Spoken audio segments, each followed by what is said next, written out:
Hi viewers, welcome to versus தோட்டம். இன்றைக்கி இந்த வீடியோவில் என்ன பார்க்கலாம் அப்படின்னா, நான் கொடி காய்களுக்கெல்லாம் கொஞ்சம் பெரிய க்ரோ பேக்காக இருக்கட்டும் அப்படின்னு சொல்லி 18க்கு 18ங்கிற பேக்கை வாங்கினாங்க.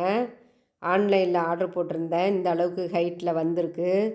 ஆனால் இது பிடிக்குதுங்க, எவ்வளோ மண் பிடிக்குதுங்க. அதுக்காக நம்ம இலை சருகுகள், மற்ற வேஸ்ட்டு, நம்ம ஆல்ரெடி வச்சுருக்கிற மாடி தோட்டத்தில் உள்ள இலைகள்லாம் கட் பண்ணும்போதோ, செடிகள் கட் பண்ணி தேவையில்லாதெல்லாம் போட்டு இதில் ஃபில் பண்ணி அதுக்கப்புறம் மண் கொட்டி பண்ணினீங்கன்னா ஓரளவுக்கு உங்களால் மெயின்டைன் பண்ணி மண் நிரப்பி நம்மளால் கொடி காய்கள் வைக்க முடியும். அது மாதிரி தான் நான் பண்ணியிருந்தேன். அதுக்கு கீழே நான் பிவிசி பைப் வச்சுருக்கிறேன். ஸ்டாண்டு மேலே வச்சிங்கன்னா உங்களுக்கு நிற்காதனால நான் டைல்ஸு, இந்த தெர்மாக்கோல் பாக்ஸ்லேயே மேலே அட்டை இருக்கும் பாருங்கள், அது வச்சுருக்கிறேன்.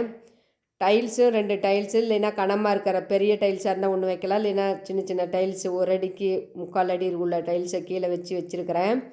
எப்பயும் போலவே நீங்கள் ஹோல்ஸ் போட்டிருக்கலாம். அவங்க சின்ன ஹோல்ஸாக தான் கொடுத்துருந்தாங்க. என்றைக்கும் 2 போட்டுருங்க.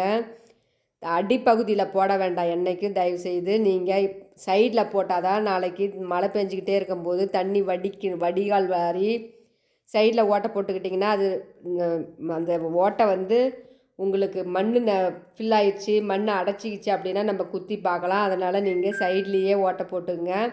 அதுக்கப்புறம் மண்ணை நிரப்பிட்டு மண்ணினுடைய ரேஷியோன்னு பார்த்தீங்கன்னா 2:2:1ங்கிற மாதிரி போடலாம். செம்மண் கொஞ்சமும், கோகோ பீட்டு 2 பங்கு, அப்புறம் இன்னும் 2 பங்கு என்னன்னா கிச்சன் கம்போஸ்ட், அதாவது உரம்னு வச்சுக்கலாம். உரம்னா நீங்கள் உங்களுடைய கிச்சன் வேஸ்ட்டு போடலாம், இல்லை ஆட்டு தொழு உரம் போடலாம், மாட்டு தொழு உரம் போடலாம். எந்த வகையான உரங்களும் நீங்கள் போட்டு மிக்ஸ் பண்ணி போடலாம்.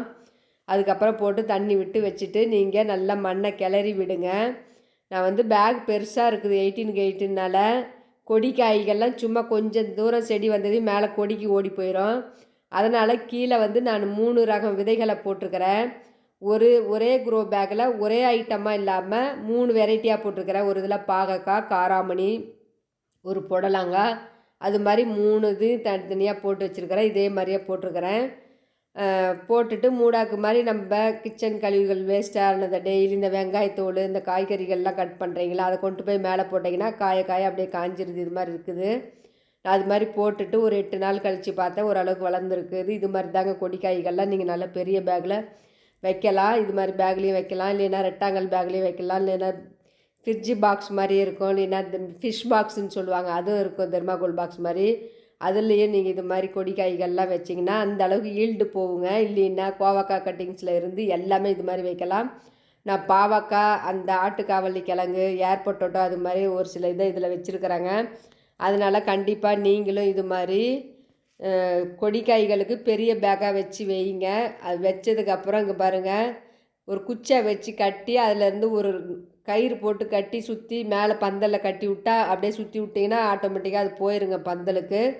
இது மாதிரி பண்ணியிருக்கிறேன். நீங்களும் இது மாதிரி பண்ணுங்கள். இந்த ஆடிப்பட்டத்துக்கு கண்டிப்பாக கொடி காய்களை இனிமேல் போடலாங்க. பிடிச்சிருந்தா லைக் பண்ணுங்கள், ஷேர் பண்ணுங்கள், கமெண்ட் பண்ணுங்கள், மறக்காமல் சப்ஸ்கிரைப் பண்ணுங்கள்.